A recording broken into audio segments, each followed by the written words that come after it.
Some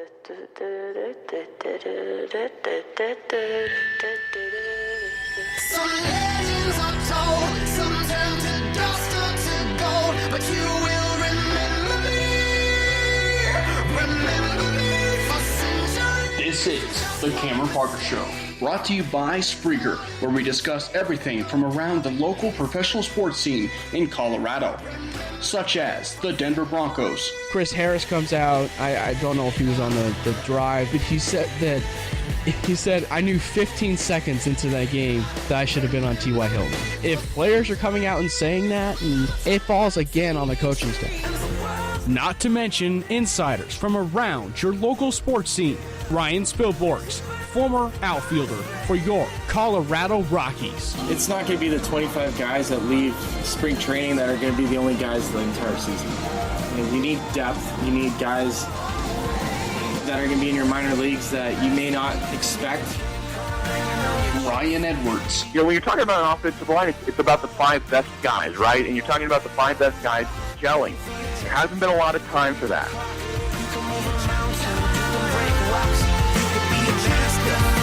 It's showtime. Are you ready?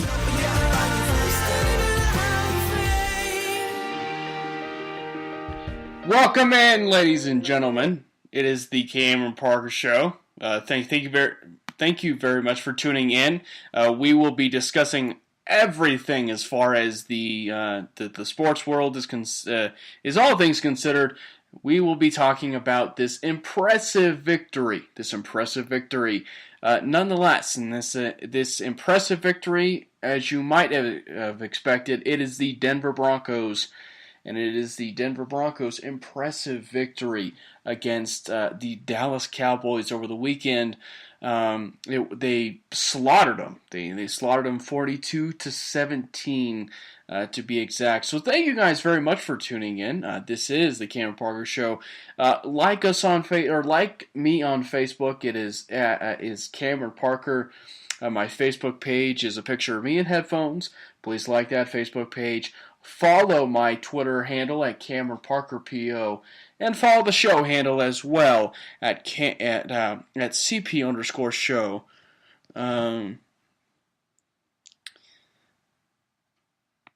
And so I think that if you, I think certainly if you look at the situation for the Denver Broncos, there were a lot of takeaways in that game, and a lot of takeaways certainly to come across as positives. Probably more positives, I should say, than negatives for the Denver Broncos.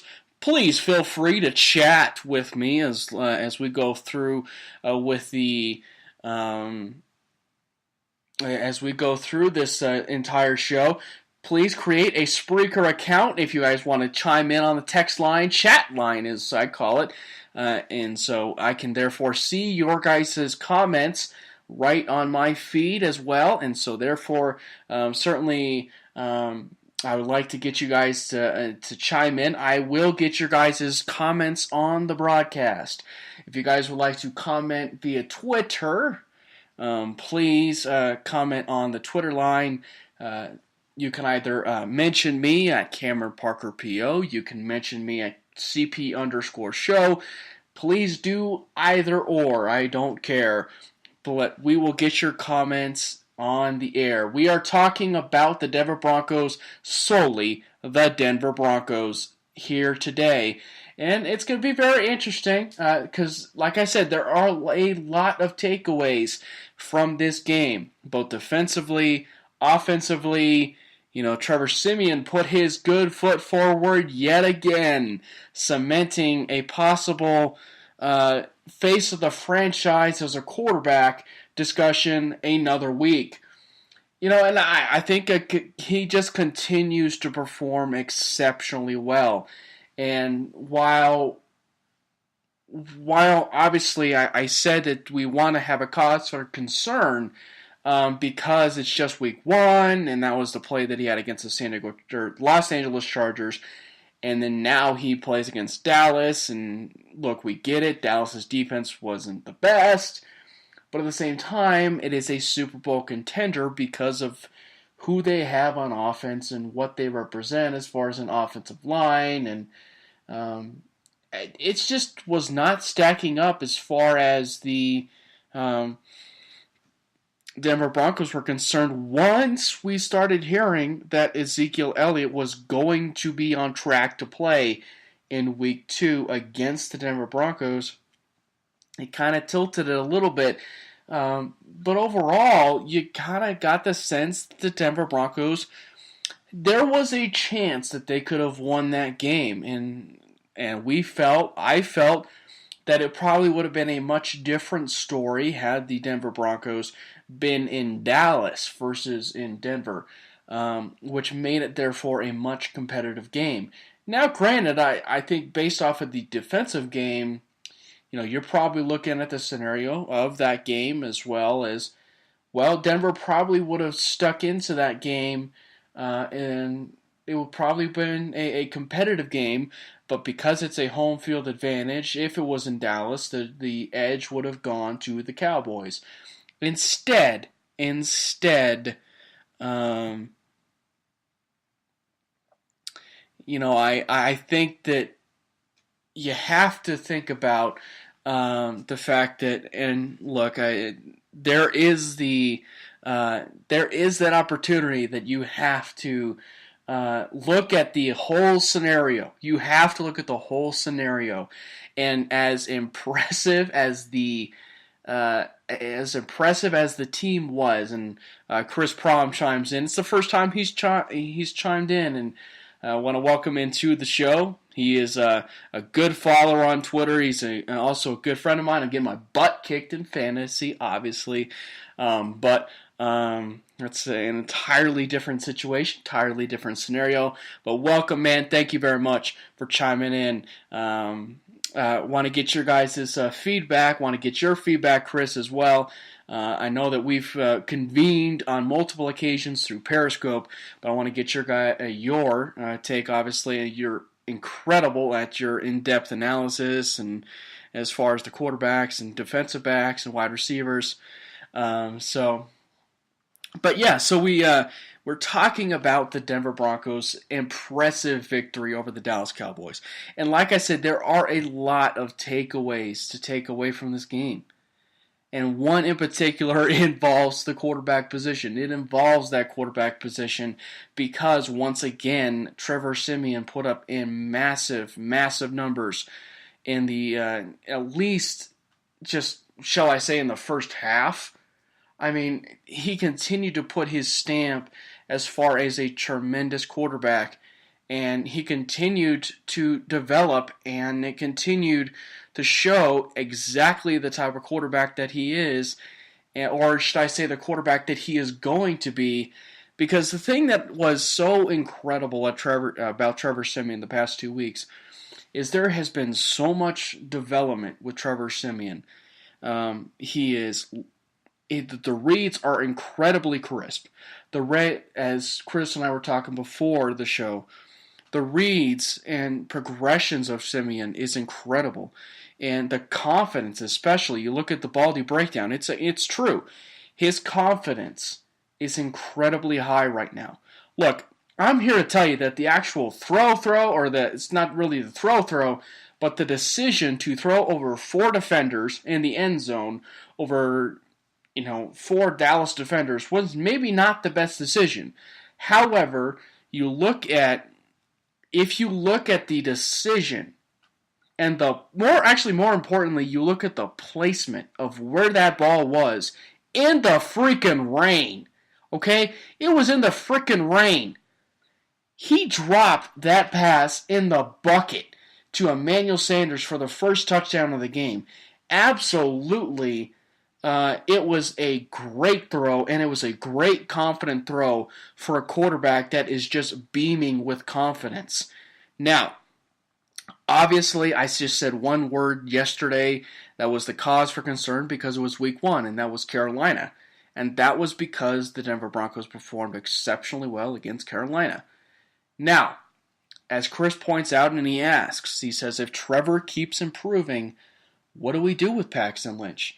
Well, I'm here to tell you, if Trevor Siemian performs at the level that he's been playing at right now, if he plays at the level that he's playing at right now, then Trevor Siemian is your franchise quarterback, and the Denver Broncos can just say high trails to Paxton Lynch. Paxton Lynch, he has all the talent in the world. He has all the talent in the world. And this is coming from a guy that absolutely loved the talent that Paxton Lynch has. But the fact of the matter is, Paxton Lynch does not want it. He doesn't want it, and apparently he doesn't even have it.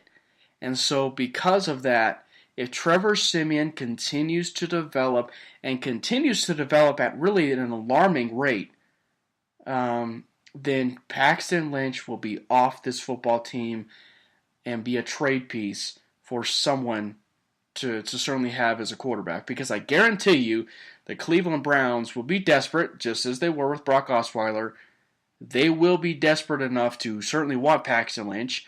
And I'd say Dallas, but Dallas obviously jumped and went to go get Dak Prescott because, well, they wanted Paxton Lynch too. But instead, they certainly made the right decision and went to Dak Prescott. But the fact of the matter is, I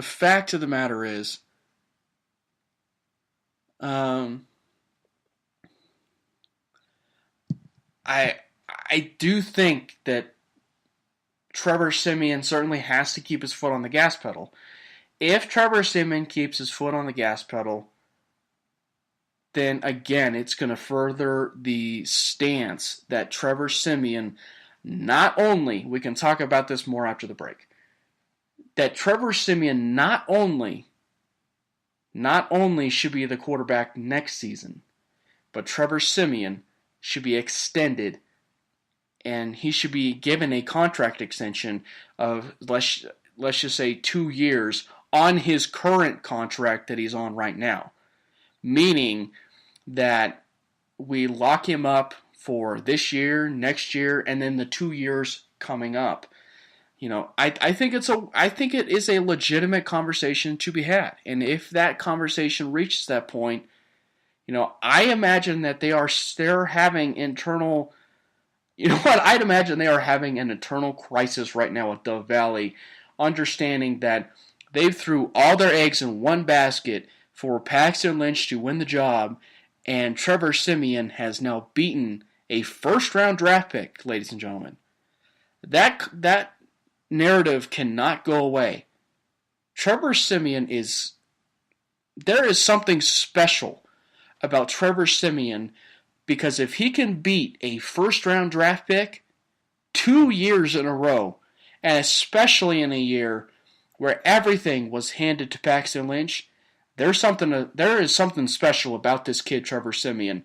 And I am impressed, and I cannot believe I saw the entire picture of Trevor Siemian. But Trevor Siemian is making me a believer. And when we come back, we're going to discuss about why it is so important to extend Trevor Siemian after the break when we come back.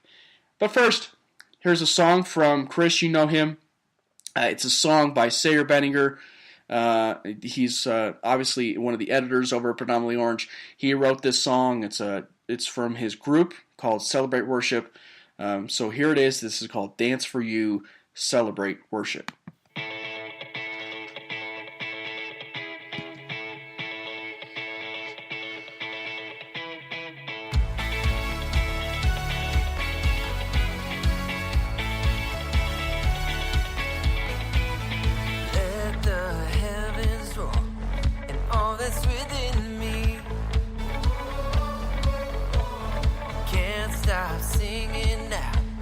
Revival is coming. There's no other name. To you be the glory. Every victory you have delivered me. Don't ever stop. Come on and sing it now. Lift up a shout of praise. With all my heart, I will bless your name. Give it all to you. You're all I need from the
Welcome back, ladies and gentlemen. It is the Cameron Parker Show. All right, we are talking about Trevor Siemian, and I teased it on the show handle. You guys can go check it out. The question is, should Trevor Siemian should Trevor Siemian be extended? That is the question. Should he be extended? He has this year, and then he has next year, certainly under his control. It is. I think they are having a little bit of an identity crisis as far as the front office, because of the fact that they threw so many eggs into one basket with Paxton Lynch, and they panicked. That's basically what this is coming down to for the Denver Broncos and Paxton Lynch. They messed up so badly with Brock Osweiler not re-signing him. They messed up so badly in not re-signing Brock Osweiler and waiting to the very last moment that they jumped the gun on a trade, jumping the Dallas Cowboys and getting Paxton Lynch. Now, ideally, it was the right move because, well, they needed a quarterback. They absolutely needed a quarterback. And also, certainly I felt that Colin Kaepernick was, going to be a Denver Bronco at that point in time. But when all else failed, Trevor Siemian ended up being that guy.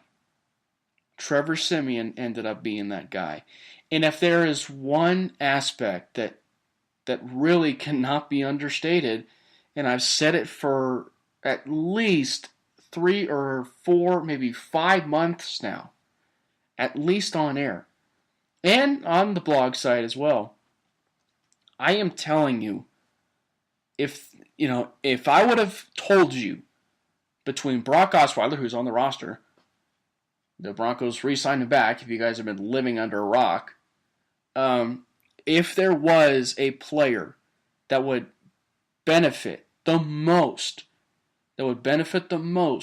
under Peyton Manning, when Peyton Manning was here in 2015 and took him to a Super Bowl, when Peyton Manning was under center, I would have told you that Brock Osweiler would benefit the most under Peyton Manning because of the arm action that he had, the delivery, his tools, everything, and the 5-2 record, helping the Broncos go to a Super Bowl.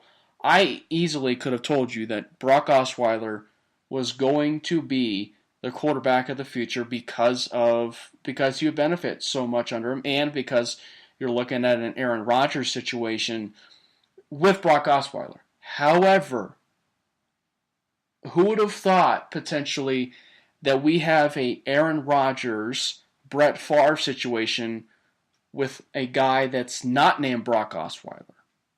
The Denver Broncos have a Aaron Rodgers, Brett Favre situation that ends up being a guy that was a 7th round draft pick. Okay, that's incredible. And that goes to the cerebral nature of Trevor Siemian. He is an incredibly smart individual. And again, stat-wise, you look at the stats and everything that he, everything. Absolutely. When he, Chris, when he yelled, "Hurry, hurry," in Omaha, absolutely, it brought flashbacks, 125%. It brought flashbacks to when Peyton used to yell Omaha. And absolutely, I'm telling you right now, Trevor Siemian, he's just, there is just something about him. And I said it even before it started to, be more clear as far as the development and everything that is now starting to transpire with Trevor Siemian as far as his development and his decisions and his accuracy and his pinpoint accuracy. And everything that he is doing as far as his reads and progressions and understanding an offense and really understanding the soul aspect of the Mike McCoy offense. It is light years. It is light years to what it was with Gary Kubiak. And we can say really that it's an indictment necessarily on Gary Kubiak, because if Gary Kubiak would have seen the development that Trevor Siemian has right now, we would have a much better offense in 2016 than in 2017. And so, and exactly, they are giving him credit absolutely to making decisions. And really, at the end of the day, the best case scenario and the best thing for Trevor Siemian that has taken this offense, really, the best thing for this offense, and as far as taking that step forward, has been one of the keys to for Trevor Siemian, for me, heading into this season. He is in I hope you guys are in complete agreement with this. He is using his legs more and more and more. When he is and Vance Joseph said it himself, when he said that the third down conversions are entirely on our quarterback, he absolutely means it. And what he means by that is that he is extending the play. He is extending the play in hopes to make a play for his wide receivers. But in turn, he's not just making a play for his wide receivers, but he's extending drives. And basically a Houdini act by fooling everybody that says, oh, he's going to run. And he ends up running and he gets the first down on a third down scramble. So, because of the pinpoint accuracy on third down, and his ability to throw a back shoulder throw, and say what you want, but the throw that he made to Benny Fowler, I thought it was a touchdown. I thought the Benny Fowler throw was a touchdown. That throw was incredible.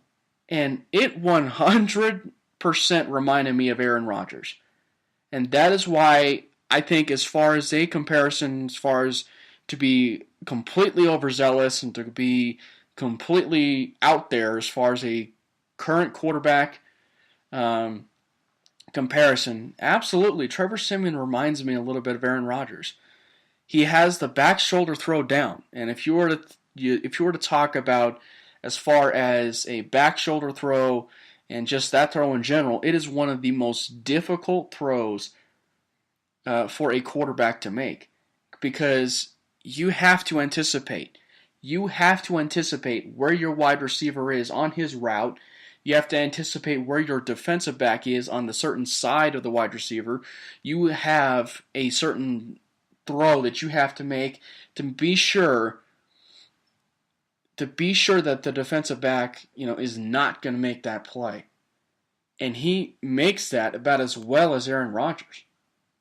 And oh, by the way, he's now adding other throws to his repertoire, okay? As far as, throwing a confident pass over 4 or 5 defenders, to ensure that he gets the touchdown, to ensure that he actually places the ball accurately enough for a wide receiver to make a play.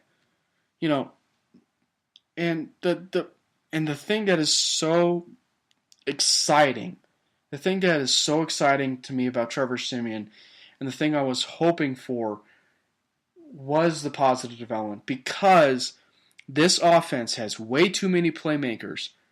The offense has way too many playmakers for them to see a regression from any position, but for them to see a regression.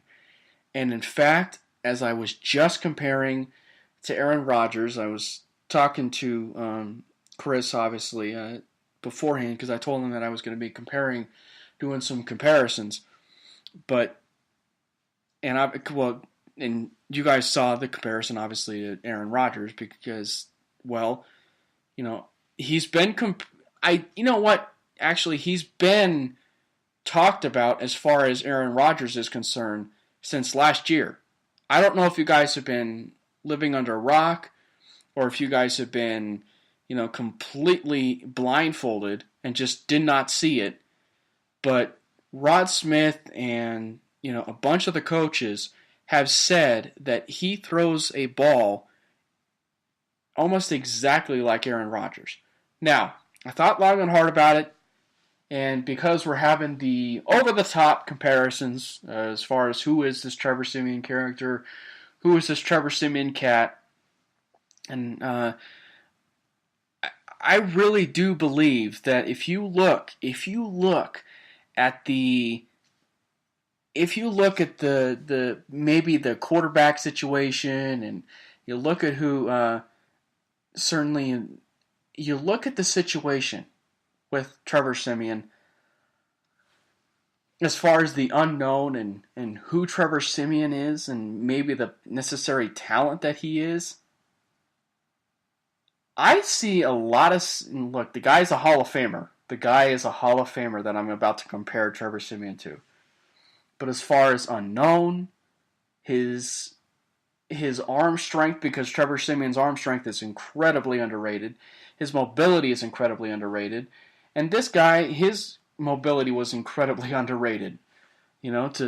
So I think ideally you're looking at a scenario for Trevor Siemian. I see Kurt Warner and Trevor Siemian. And look, I think that if you look at it, you look at the type of quarterback that Trevor Siemian is.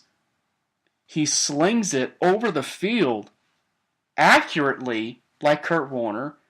The Broncos certainly have the greatest show on turf as far as some of the pieces. With C.J. Anderson, Jamal Charles, and they're starting to utilize their tight ends a lot more. You're looking at this scenario where everything is pulling itself together offensively in a spot that never was the case in 2016, and it's all because of the play of Trevor Siemian, a quarterback. And so for all the hoopla, and for some of that, it does fall on Gary Kubiak's shoulders for making the playbook so conservative and completely constricting potentially the player that Trevor Siemian was. At the same time, both he and Trevor Siemian, both he and Greg Knapp deserve just a heap of praise for seeing something in Trevor Siemian that none of us saw. Okay? I can tell you from experience and everything that I've seen as far as Northwestern and being a Big Ten aficionado that I just never saw anything. However, I think there's an argument to be made that when you look at his tape in Northwestern and the quarterback that he was playing with, as far as Kane Coulter, it was a scenario where it completely hampered his film. And so that ultimately is the scenario where teams at least saw something in him, and there was really only one or two teams, if I remember right, one being the Broncos, and I'm not sure who the other team was, but there was only two teams that were really interested in Trevor Siemian. And it turns out, it appears that, well, if he doesn't get a contract extension and he's a free agent, there will be about 15 teams interested in Trevor Siemian. And, I ultimately think that you're looking, and I cannot believe I'm saying this in week 2, Trevor Siemian's on the right course to be your franchise quarterback. Trevor Siemian is on the track to be your franchise quarterback. Now, I still want to try and pump the brakes a little bit. Because it's only week 2. But they have quite the truck of games for Trevor Siemian to continue to perform. But ultimately, the Broncos have to do a better job of blocking Trevor Siemian, getting him healthy, and formulating an offensive pass blocking line that's going to make Trevor Siemian succeed. Now, does he do a better job? Certainly, or should he do a better job of holding onto the ball? Absolutely. He should be doing a better job of holding the ball. The fumble, that is on him, but at the same time, it also was on Menelik Watson for missing his block. And Menelik Watson, apparently this is where the Denver Broncos are where the right tackles go to die. And apparently, Menelik Watson has started to channel in Donald Stevenson, making every Broncos fan cringe at the sight of it. So now you're bringing back horrific memories, as Jeffrey Groten chimes in and he says that I'm glad that Gary played Trevor in Week 17 against the Raiders because it actually gave him reps and really, and the Jeffrey, that's a great point, because really it wasn't just Trevor that got the reps. He literally unleashed everything as far as the playbook is concerned. So there it was probably an audition tape for Mike McCoy and for something for him to work with. And right now you're starting to see it at a full disposal. When we come back, we're going to discuss the the Coast to Coast segment, where we discuss the national stories and everything as far as some of the national stories that are taking place, and we'll discuss that for a little bit. So we're going to take a backseat to the Denver Broncos, and when we come back, after that, we'll discuss the defensive side of the ball and everything that transpired in the defensive side of the ball, because the defensive line shut down arguably the best running back in the game without their new signee Ateba Rubin. So the Denver Broncos performed without their new signing defensive lineman. We're going to discuss that after the Coast to Coast segment. But obviously, as I've been saying, we have another song to play for you, and that song is from Sayer. Sayer Bettinger, you guys know him, and that song is going to be called Awaken Love. So we're going to be playing that here in the break. I don't have commercials for you because I'm looking to be sponsored. So I'm hoping here in the next couple, shows or so on and so forth, I hope to be sponsored at some point. But the good news I can tell you is the show has been submitted to iHeartRadio and hopes to be further broadcasted on iHeartMedia. This is Awaken Love by Sayer Bettinger.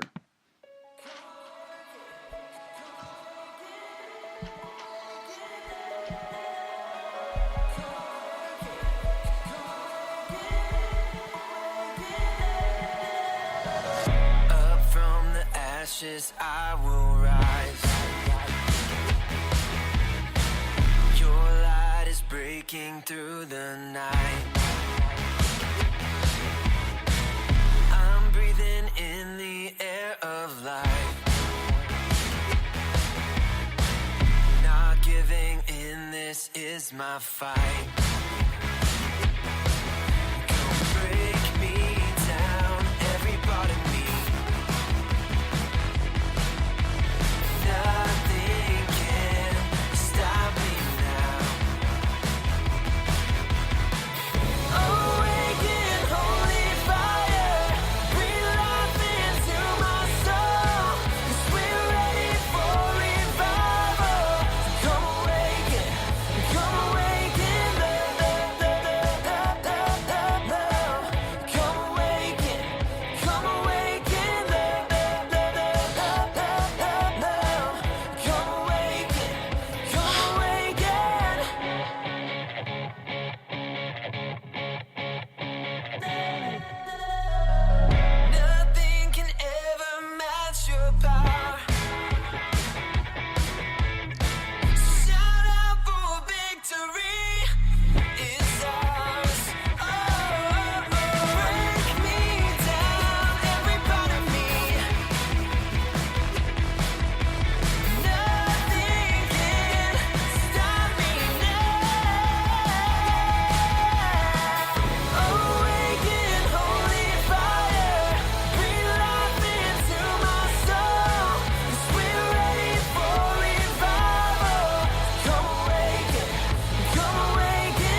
Welcome back, ladies and gentlemen. It is the Coast to Coast segment of the Cam and Parker Show. I want to lead off with the first story of the day. I don't know if you guys were watching a lot of the games that were transpiring in the NFL weekend, but one game in particular certainly brought forth the worst quarterback of the entire NFL weekend. And ironically enough, it was the guy that some Broncos media and some Broncos fans, probably me, myself included, at some point, at least considering that thought, is at least I thought should have been considered for the Denver Broncos, and that was Brian Hoyer. Did you guys see the stats that Brian Hoyer put up against the Seattle Seahawks and realize I realized that it was against the Seattle Seahawks, and I realized that the Seattle Seahawks defense is certainly better than it was a few years ago. It's probably teetering now on the point of where they were for the Broncos in 2013. I realized that. But did you guys see the numbers that he put up? If you did not, I was going to tell it to you. 15 of 27 for 99 yards, no touchdowns, and an interception. And if you go back and you look at the game and you look at the highlights that he threw, one of his throws made me laugh out loud. Okay? So, Trevor Siemian, clearly, some people said that he was a dink and dunk quarterback. Okay? There is throwing a pass below or behind the behind the line of scrimmage to ensure that your wide receiver or a target makes a guy miss and ensures to get their first down. Oh, Brian Hoyer has taken that to a whole other level on this play, and it made me LOL.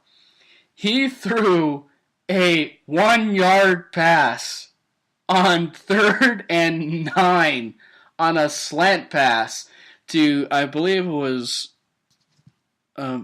Pierre Garcon or Marquise Goodwin, but he threw a 1-yard pass totally covered by the defensive back, and they were 7 to 8 yards short on the play.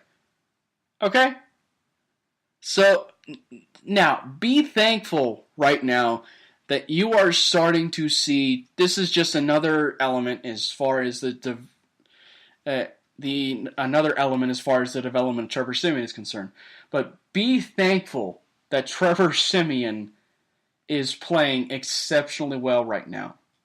Be thankful that Trevor Siemian is lighting it up. And now Brian Hoyer is becoming the Brian Hoyer that, we are accustomed to seeing. The next story is the frustrating story of the Lawrence Timmons story. I don't know if you guys have been following that. It's an absolutely devastating story. He was found missing. He was in a missing report.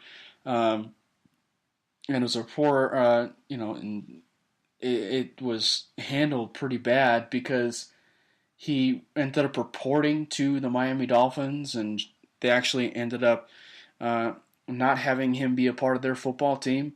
And then now, just today, the New Orleans Saints traded one of their linebackers to the Miami Dolphins, basically ensuring that Lawrence Timmons' spot on the roster and the $4.5 million guaranteed of money that he would have gotten in 2018 is now off the books. It's pretty crazy to think as far as this story, and Lawrence Timmons was a guy Chris and Jeffrey know as far as when we were doing a mock draft, especially. Lawrence Timmons was a guy I thought would have been a good guy for the Broncos at the linebacker spot, and it didn't get addressed. That's besides the point. But it just was, it's just a talk about a head spinner of a story. So just an absolute scary situation, and I, just send thoughts and prayers out to Lawrence Timmons and hopes he gets his life back together. And what a weird story. On a positive story, though, here is a left tackle that, obviously the Garrett Bowles injury came out better than expected, but he was a guy that, has been clamoring as far as trade rumors, and trade rumors especially to the Denver Broncos, because the Broncos have had interest in him for at least 3 or 4 years. And Broncos fans know exactly who I'm talking about, and that's Joe Thomas. Joe Thomas, and this has nothing to do with the Denver Broncos. This has everything to do with the fact that he played his 10,000th snap. He had 10,000 snaps last weekend. That's incredible. But, it put in perspective for me about the type of durability streaks that's in sports. Cal Ripken's 21-31. Joe DiMaggio's 56-game hitting streak. Or it was Joe DiMaggio or Lou Gehrig, but it was the 56-game hitting streak in baseball also. In golf, the Jack Nicklaus record of majors, and and you look now at football, the 10,000 snaps is incredible.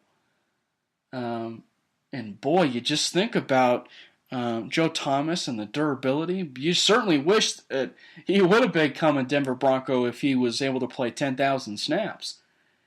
And there was a point in time where Ryan Clady was going to be that guy, that he was going to be that guy that can hold the fort down for quite some time, and he ended up being the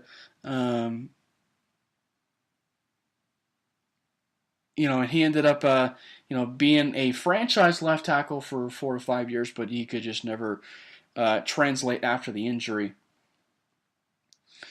But yeah, so it really is a really interesting situation for the Cleveland Browns, because their best player is the left tackle. And they've made a conscious effort, at least, to beef up their offensive line and kind of do it the Dallas Cowboys way as far as beefing up their offensive line. But if they don't see steady quarterback play, then their team's going to be back in the cellar, and they're going to be the Cleveland Browns. And, well, Brock Osweiler is now in the Denver Broncos, and Deshaun Kaiser is going to be, thrown to the shed, and he won't be quarterbacking the Cleveland Browns for quite some time. So that has been the short, abbreviated Coast to Coast. When we come back, we'll take a quick break. But when we come back, we'll discuss about this defense, and this defense in particular, that really it's starting to look scary, ladies and gentlemen. And what I mean by that is, it is starting to look a little bit reminiscent to the team and defense, I should say, in 2015. But when we come back, we're going to talk about the defense, talk about the no-fly zone, and is Aqib Talib a Hall of Famer? And is this defensive line better than it was in 2015?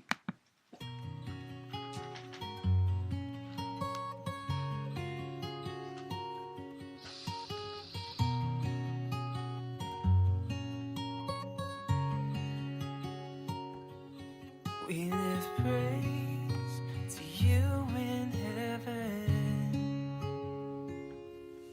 and we raise our hands in adoration. For you are the God who saves, God who reigns, God forever, pouring grace, oh Lord.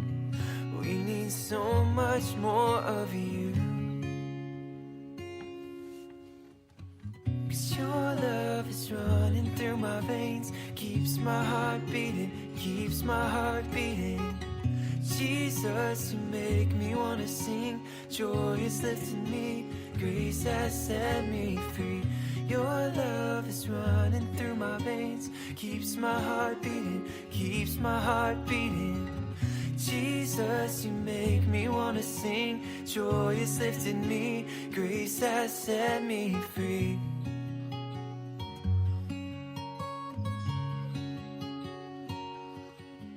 The chains have fallen off our feet,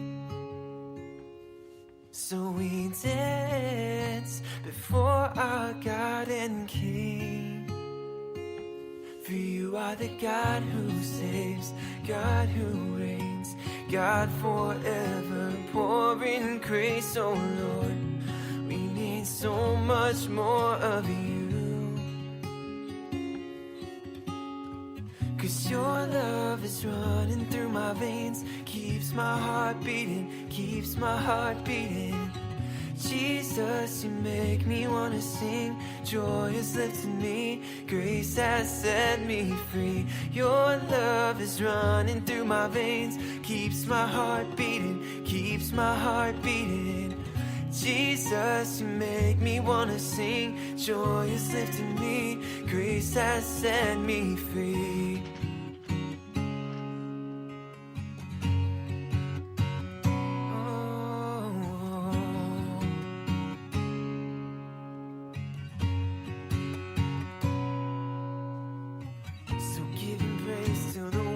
Are shaking, your love is unending.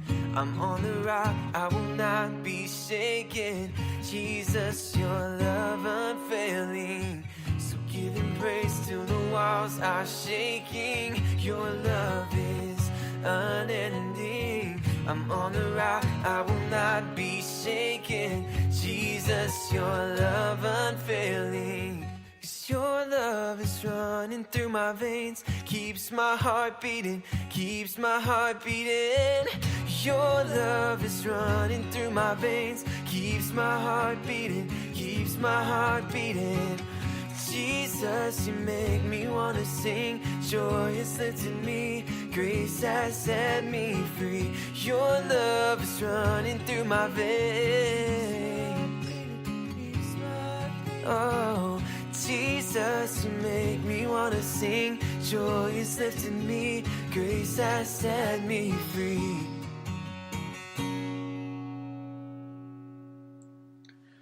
Thank you, Sayer. That is Sayer Bettinger, ladies and gentlemen. You all know him. For the people that are commenting in on the show, you all know him. He is at Sayer Bettinger. He's the editor over at Predominantly Orange. That was Veins in part of his album Celebrate Worship. He is a worship pastor now over at Meadows Church down in Omaha, Nebraska.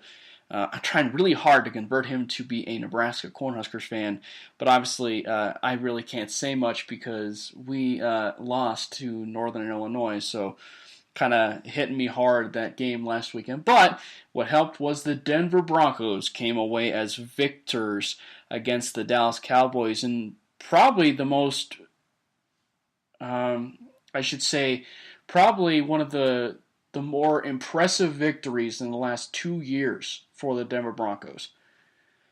I think the win against Oakland last year felt great as far as going into the season. Going into the off season.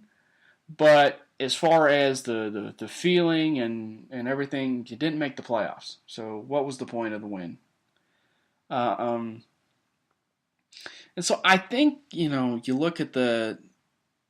look ideally at the game. Everything was just, the game against the Dallas Cowboys, we're going to go a little bit over an hour, and that's okay.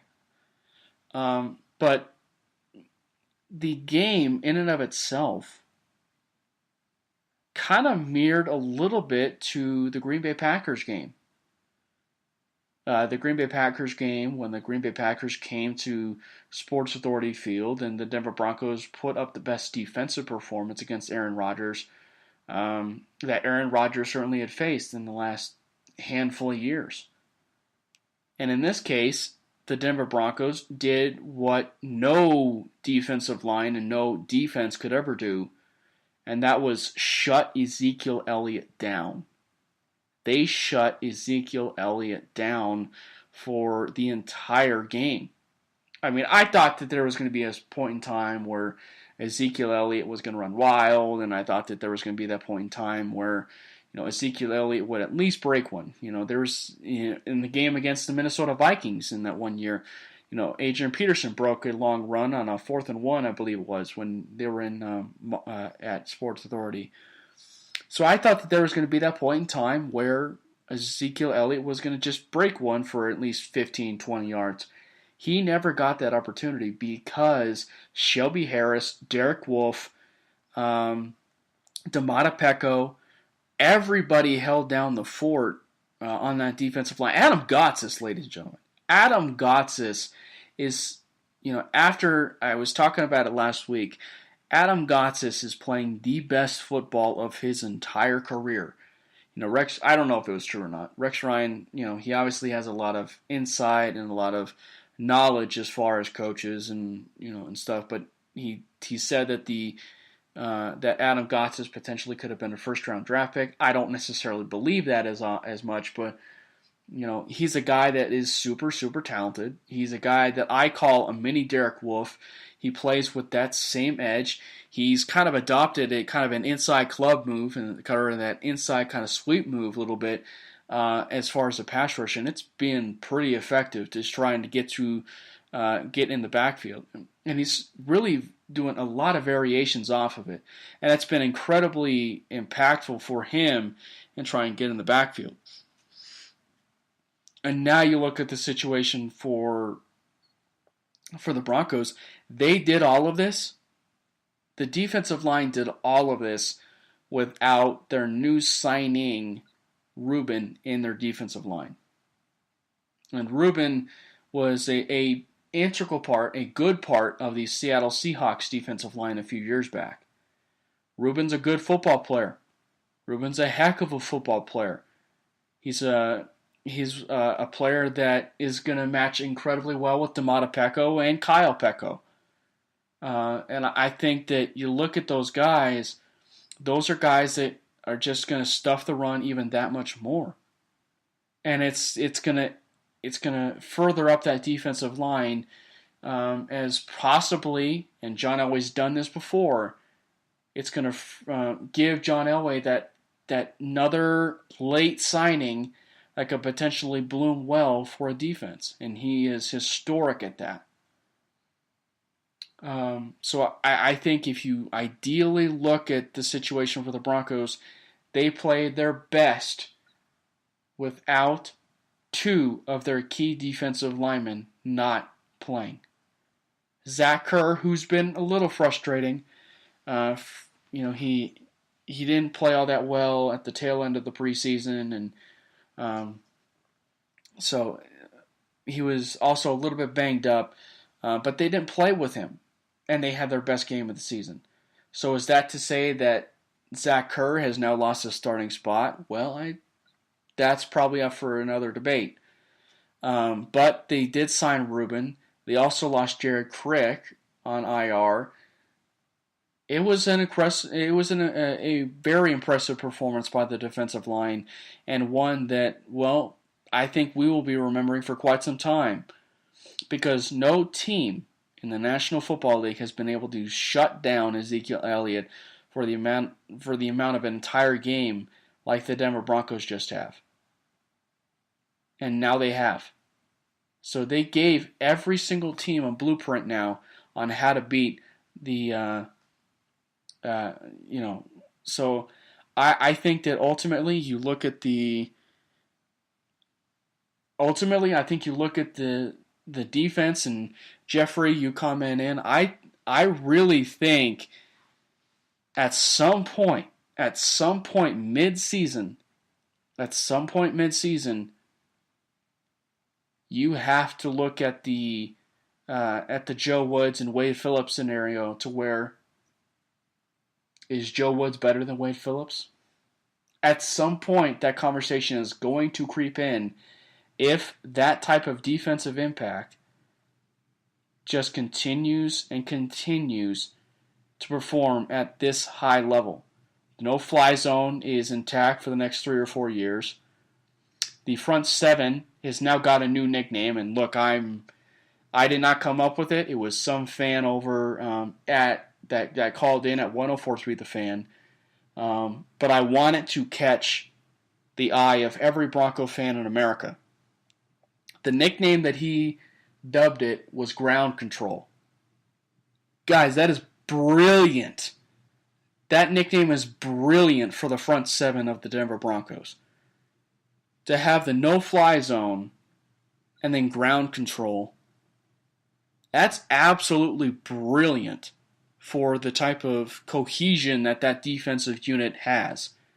I labeled it Orange Rush. I thought Orange Rush was fine. But really, that's a brilliant, brilliant nickname for the defensive line. And if they can keep being that ground control and the just the neutralization, I should say, of that running game for any team, you're going to be seeing quite some success for the defense as far as getting off on third down. And really, you're going to see a lot of 3 and outs. And it's going to really benefit the no-fly zone.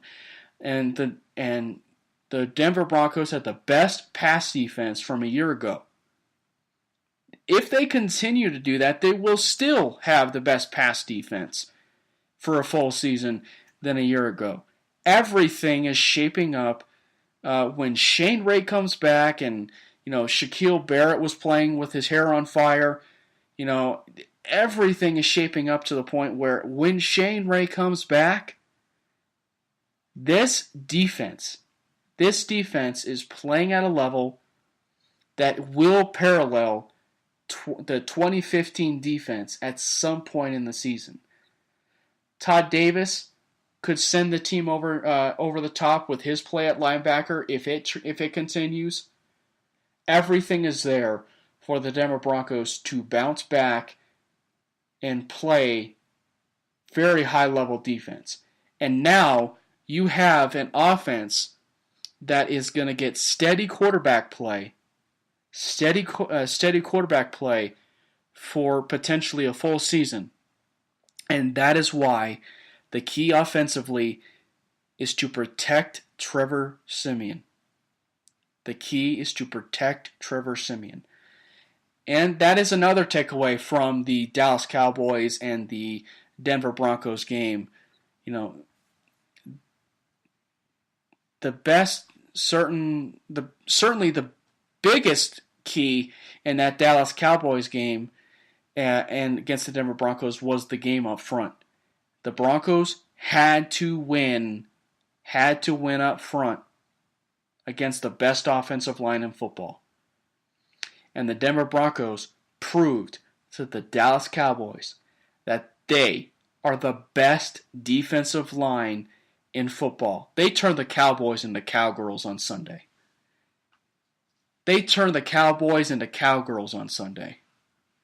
Basically wearing tutus on Sunday. And I look forward to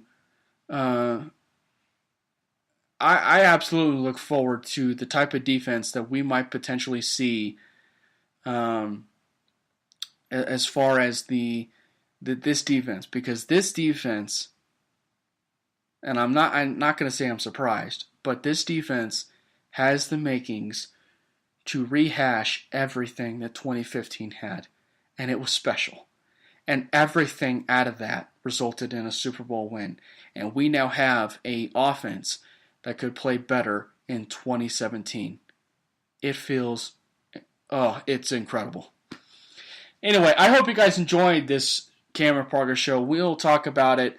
We will talk about it a lot more, and we'll preview the game against the Buffalo Bills. And yes, the Panthers did do a good job as far as showing the blueprint to stopping Shady McCoy, as Jeffrey Groten chimes in. Thank you to Chris Prom and Jeffrey Groten chiming in on the show, and thank you to Michael Droppers and Jeremy Griffs, as well as commenting in on the show and tweeting the show. I should say, thank you very much for making the Cameron Parker Show part of your 7 o'clock here in the Mile High City. It's 8 o'clock in the Mile High City, and we'll be back on Thursday. So for those people that create an account, well, you guys just create an account, and you guys are now contributing to the show on a regular basis. You guys have been awesome, and we'll see you guys on Thursday at 7 o'clock. Jeffrey, appreciate the kind words, man. You've been a blessing to me as always. And thank you to Sayre Bettinger for the music bed and for me trying to broadcast his music as well. This has been the Cameron Parker Show.